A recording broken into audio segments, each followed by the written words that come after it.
Sitamarhi police को बड़ी सफलता हाथ लगी है। हाल ही में हुए सीएसपी संचालक लूट कांड का खुलासा करते हुए पुलिस ने 3 अपराधियों को गिरफ्तार कर लिया है। मामले की पुष्टि सदर एसडीपीओ राजीव कुमार सिंह ने प्रेस वार्ता के दौरान की है। एसडीपीओ ने बताया कि इस लूट कांड में कुल 5 अपराधी शामिल थे, जिनमें से 3 को गिरफ्तार कर लिया गया है, जबकि 2 अब भी फरार हैं। अपराधियों ने सीएसपी संचालक से करीब 3.5 लाख रुपए लूट लिए थे। हालांकि भागने के दौरान कुछ रुपए घटनास्थल पर ही गिर गए थे, जिन्हें बरामद कर लिया गया। घटना को अंजाम देने के बाद अपराधी फरार हो गए थे। पुलिस जांच में सामने आया है कि एक आरोपी अयोध्या अपने परिवार के साथ चला गया था, जबकि दूसरा आरोपी नेपाल भाग गया था। सीसीटीवी फुटेज और तकनीकी जांच के आधार पर पुलिस ने कार्रवाई करते हुए परसौनी थाना क्षेत्र के सूरज महतो को अयोध्या से लौटने के दौरान रेलवे स्टेशन से गिरफ्तार किया। वहीं फेकन शाह को नेपाल से वापस आने के बाद दबोच लिया गया। गिरफ्तार अपराधियों के पास से बरामद मोबाइल फोन की जांच के दौरान उसमें मिले वीडियो फुटेज के आधार पर पुलिस ने एक अन्य आरोपी कन्हैया कुमार को भी गिरफ्तार कर लिया।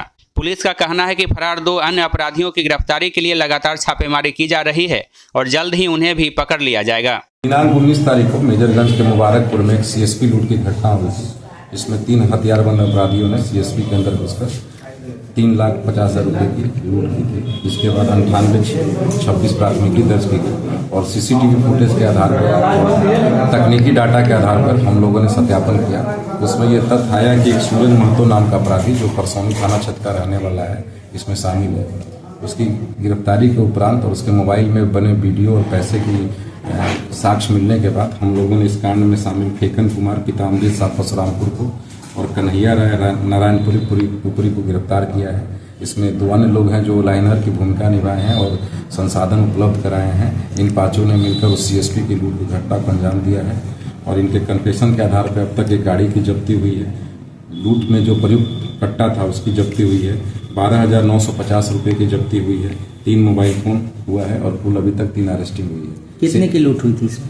उनके द्वारा 3.5 लाख रुपए का आवेदन दिया गया था, बट हमारे पास अभी वीडियो फुटेज है, उसमें सभी पैसे गिनते हुए साफ नजर आ रहे हैं। तो हम लोग उसमें अनुसंधान के तथ्य में आ जाए कि टोटल कितना पैसा है, क्योंकि लूट के क्रम में जब ले जाने के क्रम में कुछ पैसे वहीं भी गिरे थे। तो अनुसंधान के क्रम में ये पूरी तरह साफ हो जाएगी कितने लूट हुई थी। और लूट के बाद एक अभियुक्त अपने परिवार के साथ अयोध्या भाग गया था और अयोध्या दर्शन के उपरांत जब वो रेलवे स्टेशन पर आया, वहाँ से उसकी गिरफ्तारी हुई। एक अभियुक्त नेपाल चला गया था, नेपाल से लौटने के क्रम में उसकी गिरफ्तारी हुई और 2 अभियुक्त और कहीं घूमने फरार हो गए हैं। उनकी शिनाख्त हो चुकी है, जल्दी उनकी गिरफ्तारी की जाएगी। सर, गिरफ्तार अपराधी का आपराधिक इतिहास है? हाँ, इसमें सभी लोगों का आपराधिक इतिहास है और इसमें एक जो कन्हैया राय हैं नारायणपुरी के, ये आरडी पैलेस के में एक दुकान में काम करते थे और ये पूर्व में पिपराही से बैंक लूट कांड में जेल जा चुके हैं और ये 4 महीने पहले वहां से छूटने के बाद आरडी पैलेस के एक दुकान में काम कर रहे थे और यही इस मुख्य साजिशकर्ता में शामिल भी हैं। A to Z news live के लिए सर्वधीर मिश्रा की रिपोर्ट।